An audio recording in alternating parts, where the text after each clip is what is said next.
there is a pattern that defined the first 3 years of the Civil War. A pattern so consistent and so reliable that Robert E. Lee built his entire military strategy around it. Union generals would come south, they would fight Lee, they would suffer enormous casualties, and then they would do the same thing every single time. They would pull their armies back north. McDowell did it, McClellan did it, Pope did it, Burnside did it, Hooker did it. Each one of them came with confidence and left with their armies broken and their reputations destroyed. Lee had studied these men. He understood them better than they understood themselves. And the one thing he knew about all of them was this: they had a breaking point. Find that point, hit it hard enough, and they go back. They always go back. This is the story of what happened when Lee finally met a Union general who had no breaking point at all. In March of 1864, Abraham Lincoln made a decision that would determine the outcome of the entire war. He promoted Ulysses Grant to lieutenant general and gave him command of every Union army in the field. Not one army, all of them. It was the first time since George Washington that any American soldier had held that rank. Lincoln had tried general after general in the Eastern Theater and watched each one fail against Lee. He needed someone different. He needed someone who would not go back. Grant arrived in Washington, met briefly with Lincoln, and almost immediately began moving south. No lengthy preparation, no waiting for perfect conditions. South, directly toward Lee with 118,000 men behind him. Lee observed Grant's approach and made a calculated decision. He would fight Grant in the wilderness. This was a stretch of dense, tangled Virginia forest where large armies became completely disorganized and where numerical superiority meant almost nothing. Lee had used this terrain before. It neutralized the Union advantage in artillery and made coordinated large-scale attacks nearly impossible. In the wilderness, Lee's veterans and his tactical genius would be the deciding factors, not Grant's superior numbers. It was a reasonable calculation. It had worked before. It would not work this time. The fighting in the wilderness began on May 5, 1864, and it was unlike anything either army had experienced. The forest was so thick that entire regiments lost contact with each other within minutes. Officers had no idea where their own men were. Soldiers fired at muzzle flashes and shadows because the smoke and undergrowth made it impossible to see more than a few yards in any direction. The forest itself caught fire during the fighting, and the screams of wounded men burning on the ground became part of the terrible soundtrack of the battle. 2 days of this. When it ended, Grant had lost 17,000 men. 17,000 casualties in 48 hours against an entrenched enemy fighting on familiar ground. By every precedent of the previous 3 years of war, the next move was obvious. The Union Army would turn around and march back north to regroup and lick its wounds. That was what happened after these battles. That was the pattern. On the evening of May 7th, the Army of the Potomac began to move. Confederate scouts watching from the tree lines saw the long blue columns in motion and sent word back to Lee's headquarters. The Union Army is moving. The assumption was immediate. Grant is retreating. The men in the Confederate camps heard the news and nodded. Of course he is retreating.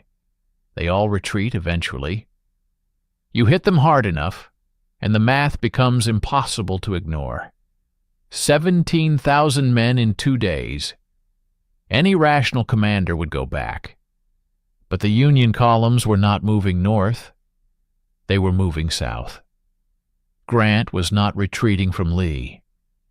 Grant was trying to get around Lee's right flank and push deeper into Virginia. When the men at the front of the Union columns understood what direction they were actually moving, something extraordinary happened. Soldiers who had fought under McClellan and Burnside and Hooker, men who had lived through years of brutal fighting followed by demoralizing retreats, began to understand that something was fundamentally different this time. The cheering started slowly and then built into something overwhelming. Men threw their caps in the air. Hardened veterans who had seen things no human being should ever have to see were openly weeping with relief and something that felt like hope. They were going forward. For the first time in 3 years, they were going forward after a major battle instead of back. Grant rode past his cheering soldiers that night and did not acknowledge them. Hat low, cigar in his teeth, moving south. That was all. No speech, no dramatic gesture, just forward. To understand why Grant fought the way he did, you have to understand where he came from. Because nothing in Grant's early life suggested he was capable of what he was about to do. He grew up in Ohio, went to West Point because his father arranged it, graduated in the middle of his class, served adequately in the Mexican War, and then spent the next several years slowly falling apart at remote frontier postings far from his family. The drinking became serious. In 1854, he left the army before they could formally remove him. The following 7 years were a quiet disaster. Failed at farming, failed at real estate, failed at one business venture after another. In 1860, the man who would save the Union was 38 years old and working as a clerk for his father in a leather shop in Galena, Illinois. His father had given him the job because there was nothing else left to try. Then the war started, and Grant discovered the one thing he was genuinely extraordinary at. He understood war at a level that most of his contemporaries simply could not match. Not the political version of war, not the ceremonial version, the real version. Find the enemy. Destroy their ability to keep fighting. Do not stop. Everything else is a distraction. He captured Fort Donelson in 1862 and demanded unconditional surrender from the Confederate commander, earning a nickname that would follow him for the rest of his life. He fought at Shiloh, took catastrophic casualties on the first day, and launched a counterattack on the second day that drove the Confederates from the field. When politicians demanded Lincoln remove him after Shiloh's butcher's bill, Lincoln refused. "I cannot spare this man," Lincoln said. "He fights." That single word explained everything. Fights, not plans, not prepares, not organizes. Fights. The Army of the Potomac had been commanded by a series of men who were brilliant at everything except fighting. McClellan built a magnificent army and then found endless reasons why the moment to use it had not quite arrived. He needed more men. The roads were wrong. The intelligence reports were uncertain. The timing was not perfect. Lincoln once remarked in exhausted frustration that if McClellan was not going to use the army, he would like to borrow it for a while. Burnside charged straight into the Confederate guns at Fredericksburg and watched his men die in waves against a position that should never have been attacked frontally. Hooker talked and planned and prepared and then completely lost his nerve at Chancellorsville, when Lee split his army in two in a move that should have been suicidal and instead was decisive. Lee had beaten all of them, and he had beaten them not just on the battlefield, but in their minds. He understood that most Union commanders in the East were fundamentally thinking about the war in terms of position. Hold this river, take that town, protect this supply line, advance to this point, and secure it. Lee was a master of positional warfare, and he exploited that Union mindset relentlessly. But Grant did not think about the war in terms of position at all. Grant thought about it in terms of destruction, specifically the destruction of Lee's army. Not Richmond, not the Shenandoah Valley, not any piece of Virginia real estate. Lee's army. Wherever it went, Grant would follow it and keep destroying it until there was nothing left to destroy. It was a simple strategy. It was also a brutal one. The Overland Campaign of 1864 was the most costly stretch of fighting the war produced. After the Wilderness came Spotsylvania Courthouse, where Union and Confederate soldiers fought for nearly 2 weeks, in conditions that veterans on both sides said were the worst they had ever seen. At a section of the Confederate line called the Mule Shoe, the two armies fought hand-to-hand across a log barricade for nearly 20 hours in pouring rain, men stabbing at each other with bayonets and swinging rifle butts in the dark, the dead piling up so thick they had to be moved to allow the living space to fight. Then Cold Harbor in early June, where Grant ordered a frontal assault that he would later say was the one decision of the entire war he most regretted. 7,000 Union soldiers fell in less than half an hour, charging into Confederate positions that were simply too strong to be taken that way. The Northern newspapers called Grant a butcher. They called him a drunk. They said Lincoln had handed the Union Army to a man who was throwing lives away without conscience or strategy. The political pressure to remove Grant and negotiate a peace settlement with the Confederacy reached levels that genuinely threatened Lincoln's re-election. Grant said nothing publicly. He wrote no letters to newspapers. He gave no interviews defending his decisions. He moved south. After Cold Harbor, he executed the most audacious maneuver of the entire campaign, secretly moving his entire army across the James River in less than a week and swinging south toward Petersburg, threatening the railroad lines that kept Richmond and Lee's army supplied. Lee nearly missed the movement entirely. When he finally understood what Grant had done and where the Union Army now was, the full weight of the situation became clear to him. Grant had maneuvered him into exactly the position Lee had feared most: a siege, fixed in place around Richmond and Petersburg, slowly being strangled, unable to use the aggressive mobile warfare that had kept the Confederacy alive for 3 years. Lee told his staff plainly that if Grant got them locked into a siege, it would only be a matter of time. He was right. The Petersburg siege lasted 9 months. From the summer of 1864 through the spring of 1865, Grant extended his lines further and further west, stretching Lee's thin and shrinking army to the breaking point.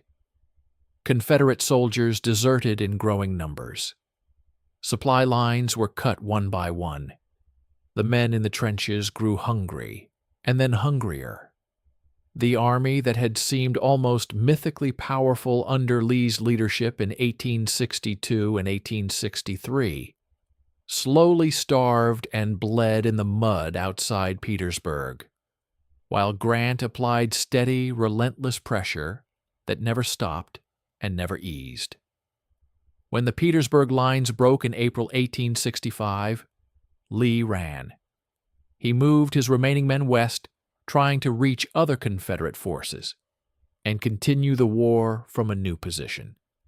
Grant pursued him without rest, pushing Union soldiers past the limits of normal endurance, cutting off every possible escape route with cavalry and infantry working together in perfect coordination.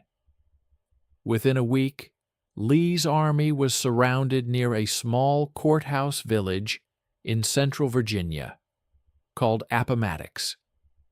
There was nowhere left to go.